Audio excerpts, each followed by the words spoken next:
சொல்லாதீங்க. பரிசுத்தம்ங்கிற படியில ஏறிட்டோம், எங்க போறோம்? ரகசிய வழிகளை போக முடியும். அல்லேலூயா, அல்லேலூயா. சங்கீதம் 99:9 சொல்லுகிறது, நம்முடைய தேவன் பரிசுத்தம் உள்ளவராய் இருக்கிறார். 1 பேதுரு 1:15 வாசித்து பாருங்கள். உங்களை அழைத்தவர் பரிசுத்தமாய் இருக்கிறது போல நீங்களும் பரிசுத்தமாய். நம்ம அழைக்கிற எதுக்காக நம்ம வச்சிருக்காரு ஆண்டவர்? சும்மா இஷ்டம் போல வாழ்வதற்கா? சொல்லுங்க. தேவ மனுஷனுடைய வாயிலிருந்து என்ன வருது அப்படி நடக்கலாம். சும்மா ஒன்றும் கிடையாது. ஏதோ ஊழியக்காரங்களுக்கும் நம்ம வச்சாருங்க. எதுக்கு?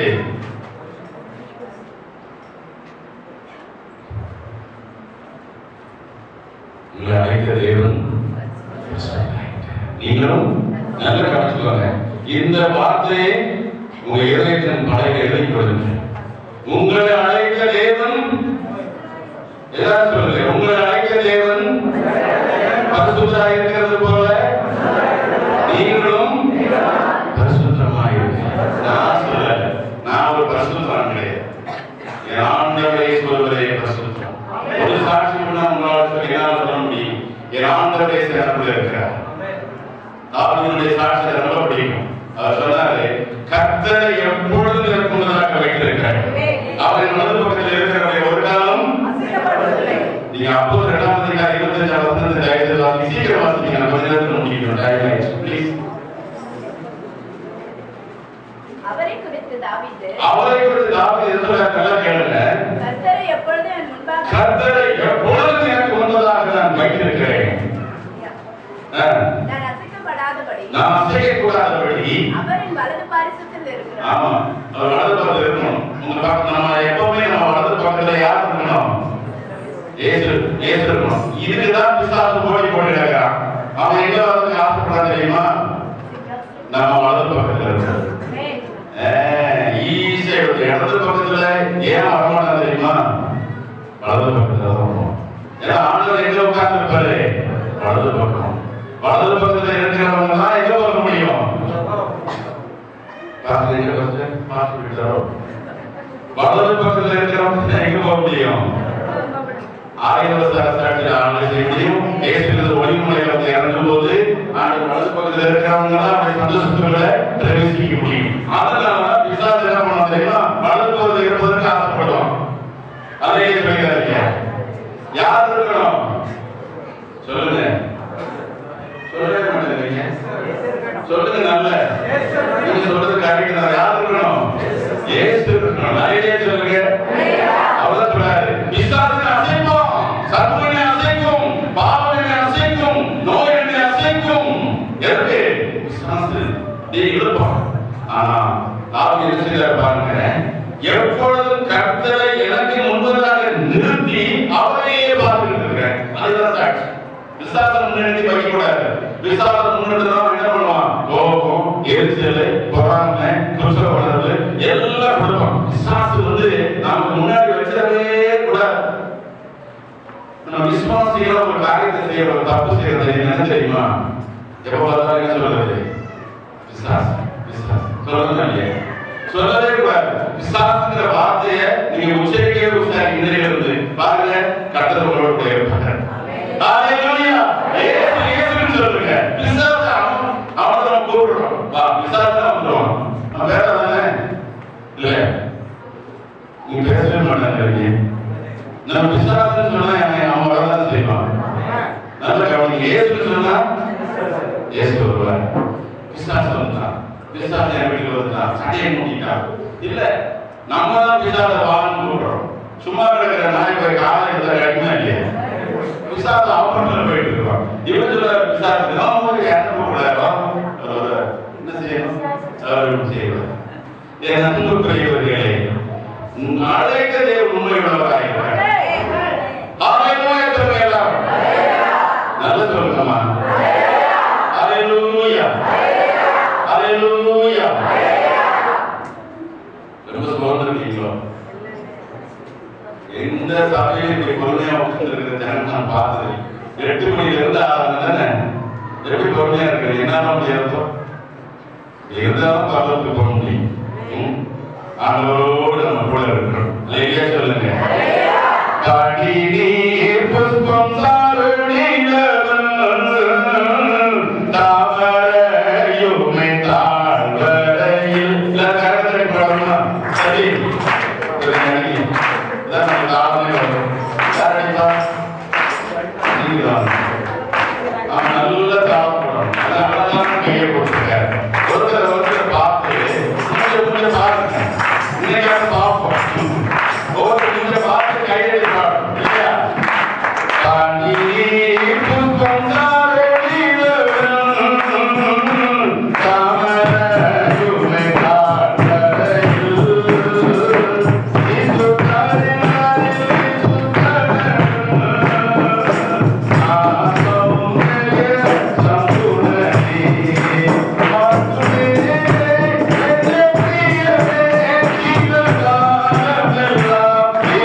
வெத்தலை பாக்கு கொடுத்த மாதிரி.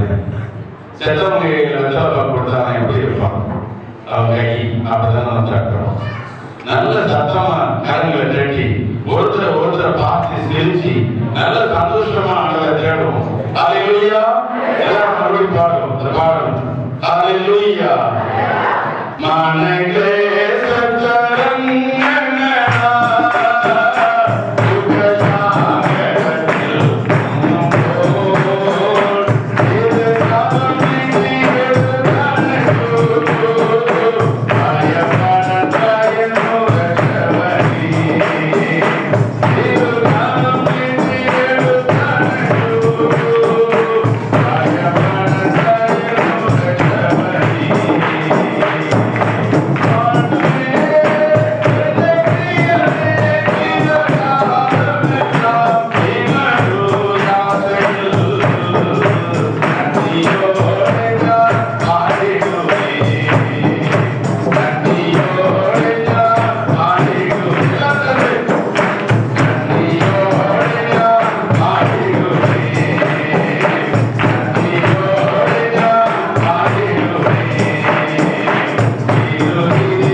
தேவனுடைய ராஜ்யத்திற்கு செல்வதற்கு ஏதுவான ஒரு பரிசுத்தம் இருக்கணும்.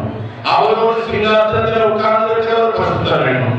1000 வருஷம் மனசாட்சி அவரோடு சேர்ந்து ஆளுகை செய்யக்கூடிய ஒரு பரிசுத்தம் இருக்கணும். இதற்கான எதிர்பார்க்கிறேன். சும்மா பரிசுத்தமா இருக்கும் சொல்லிட்டு உட்கார்ந்து இருப்பதா கிடையாது. நான் விஷயம் தெரிஞ்சுக்கிட்டு இருக்கிறேன், நான் பரலோகத்துக்கு அப்படிலாம் கிடையாது. அவருக்கு ஏற்ற பரிசுத்தமா இருக்கணும்.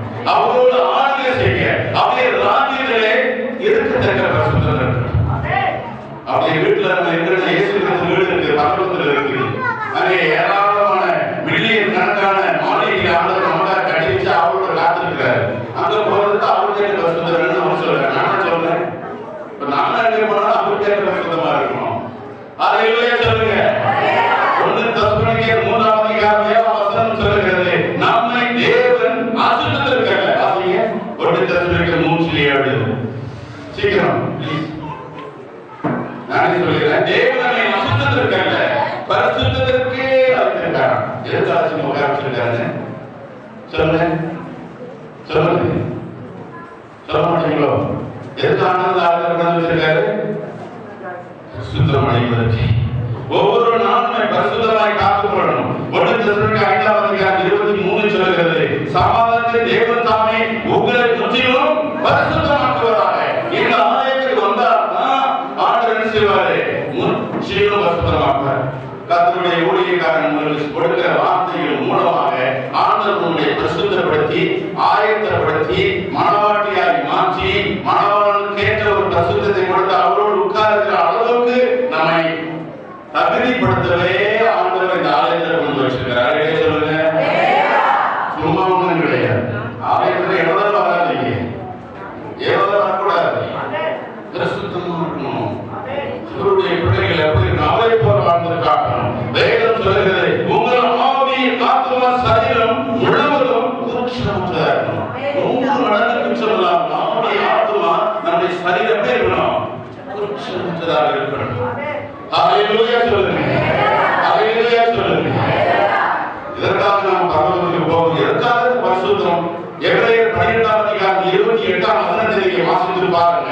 அசைவில்லாத தேவனுடைய ராஜ்யத்தை பெற்றுக் கொள்வதற்கு பயத்தோடும் பக்தியோடும் தேவனுக்கு பிரியமான ஆராதனையை செய்ய கிருபையை பற்றிக் கொள்ள வேண்டும். சொல்லுங்க, கிருபையை பற்றிக் கொள்ளணும். அசைவில்லாத ராஜ்யத்தை பெற பயத்தோடும் பக்தியோடும் தேவனுக்கு பிரியமான ஆராதனை செய்ய வேண்டும். சும்மா பக்தியோடு வரணும், பயத்தோடு வரணும், நடுக்கத்தோடு வரணும், ஆண்டவரை பார்க்க வரணும். நான் எங்க ஊர்ல திருநெல்வேலி மாவட்டத்தில் ஒரு சபையில ஆராதனையில பிரசங்கிக்க போனேன். அப்போ ஒரு வயதான பாட்டி நடந்து கம்ப ஊட்டி, கிட்டத்தட்ட ஒரு 85 வயது இருக்கும் அவங்களுக்கு. அப்படியே கம்ப ஊஞ்சி ஊஞ்சி அப்படியே போனாங்க. அப்ப நான் கேட்டேன், பாட்டி இவ்வளவு கஷ்டப்பட்டு எங்க பாட்டி போறீங்க அப்படின்னு கேட்டேன். அவங்க என்ன சொன்ன தெரியுமா? நான் அப்பாவை பார்க்க போறேன், எங்க அப்பாவை பார்க்க போறேன், நான் எங்க அப்பா வீட்டுக்கு போறேன். நான் நினைச்சு இந்த பாட்டியே 75 வயசுக்கு மேலாச்சு, இவருடைய அப்பா வீட்டோடு இருக்கிறாரா, எப்படி 120 வயசுல இருக்கிறேன்னு யோசிச்சுட்டு இருந்தேன். போயிட்டேன். நான் ஆலயத்துல போய் பிரசங்கம் பண்றேன். முதல் இடத்துல உட்காந்துருக்கேன். அல்லேலூயா. கம்மையும் தடியும் கீழே வச்சுட்டு ஆண்டவரை நோக்கி பார்த்துட்டு அப்பா ஏசப்பா நம்ம எப்படி வரணும்? பயபக்தியோடு எங்க அப்பா வீட்டுக்கு போறேன், சந்தோஷமா வரணும். நாளைக்கு சொல்ல 1000 நாளை பார்க்கிறோம் உங்களுடைய பிரகாரங்கள் செல்லும் ஒரே நாள் எனக்கு நல்லது. 1000 கூடாரங்களை குடியிருப்பதை பார்க்கிறோம் என் தேவனுடைய ஆலயத்தின் வாசற்படியில் காத்திருப்பதை நான் தெரிந்து கொண்டேன். அல்லேலூயா. தாவீது ராஜாவாக மாறுவதற்கு காரணம் கர்த்தருடைய கிருபை. கிருபை எங்க கற்றுக்கொள்ளலாம் சொல்லுங்க, யாராவது சொல்லுங்க பாப்போம். தாவீது ராஜாவாக மாறுவதற்கு காரணம் கர்த்தருடைய கிருபை. அதை எங்க கற்றுக்கொண்டான்?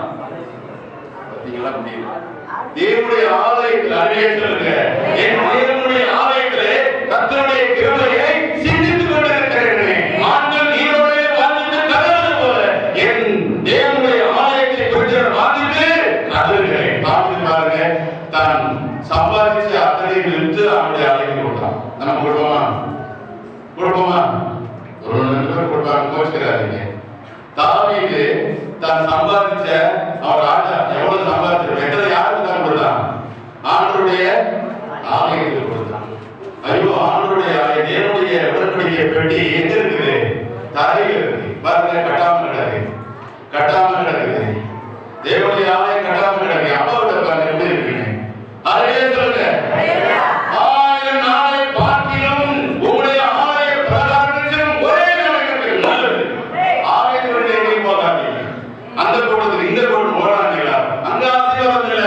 சபையை வந்ததான் கர்த்தர் பணத்தை செலுத்திப்பார். எங்க உனக்கு ஆசீர்வாதம் இருக்கிறது? ஆலயத்தில் ஆசீர்வாதம் இருக்கு. நடுவே சொல்லுங்க ஹalleluya. நம்முடைய ஆலயத்துக்கு வராம எந்த கூட்டத்துக்கு போக வேண்டாம்னு சொல்ல நான் அதுக்கு வந்துட்டோம். ஆசீர்வாதத்தை இழந்து போயிடாத. சிலர் ஆலயத்துக்கு வருவதை விட்டு கொடுக்கிறது போறீங்க. உங்களுக்கு நான் சொல்றேன் காலை சிலர் விட்டு போறாங்க. அவன் போயிட்டு போட்டோம். நீ விட்டு போற. என் ஊர் ஆண்டவர் இயேசுவின் ஊழியக்காரன் சொல்றேன். ஆலயத்தை மட்டும் நீங்க செஞ்சிடக்கூடாது.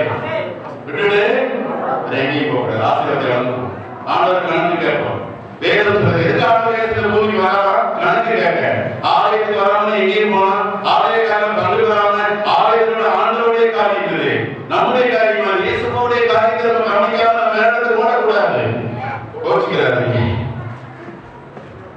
அசைவில்லாத ராஜ்யத்தை பெற பரிசுத்தமும் பணியும் பக்தியும் நடக்கணும். சும்மா ஒன்று சொல்ல முடியாது. வேதம் சொல்கிறது உபத்திரவத்தின் பாதையின் வழியாகவே தேவனுடைய ராஜ்யத்தில் பிரவேசிக்க முடியும்.